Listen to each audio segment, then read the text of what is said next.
Moins célèbre que les gratte-ciels scintillants de l'île de Hong Kong, une ruche grouillante d'activités d'un autre genre. Le Chongqing Mansions, réputé pour ses hôtels bon marché et ses restaurants indiens, est aussi le rendez-vous des commerçants africains. À l'abri de cet immeuble délabré, des entrepreneurs réalisent chaque année des chiffres d'affaires de plusieurs millions de dollars. Ce Guinéen a fondé une société exportant des produits chinois low cost vers l'Afrique. Nous avons senti que Chongqing était très important pour nous parce que ça représente l'autre côté du pont qui fait le lien entre Hong Kong et le reste du monde, surtout l'Afrique. Jusqu'à 20% des téléphones portables utilisés en Afrique ces dernières années sont passés par ces couloirs. Mais si Chongqing Mansions est le centre mondial des échanges, le moteur de ce commerce se trouve en Chine du Sud. L'usine Dali se trouve à 2 heures de route, à Canton. Il existe en Chine des opportunités pour les gens qui partent de rien et veulent fonder leur propre commerce. Pas en un jour évidemment, mais avec du travail et des contacts, on y arrive. Au moins 20 000 Africains se sont installés à Canton à la poursuite du rêve chinois, alors que le commerce entre leur continent et la Chine se développe.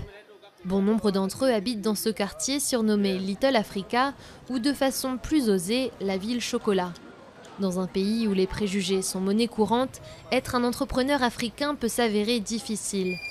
Mais les hommes d'affaires apportant leurs compétences et leur argent aident à combattre ces stéréotypes. Ces entrepreneurs africains respectent l'éthique et ils ont du succès. Le rôle qu'ils jouent est très important. Pourtant, le Chinois moyen pense toujours que la plupart des Africains à Canton sont des voleurs, des dealers d'héroïne ou quelque chose comme ça. Mais c'est faux. Et quand on regarde ces gens-là, ils en sont vraiment la preuve. Cette église rassemble de nombreux migrants unis par leur foi et leur désir de réussite. On y prie pour le repos de l'âme et le succès sur terre. Lamine s'est installé à Canton il y a 9 ans en quête de prospérité.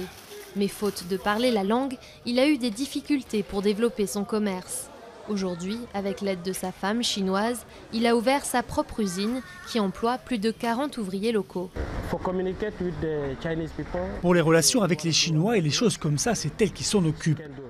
J'achète une voiture, elle est là. J'ouvre un atelier, elle est là. Si je n'avais pas de femme, ce serait moins facile parce que tout seul, je n'y arrive pas.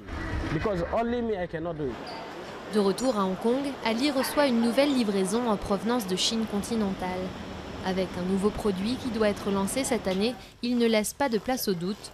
Le futur, pour les entrepreneurs comme lui, se trouve à l'Est.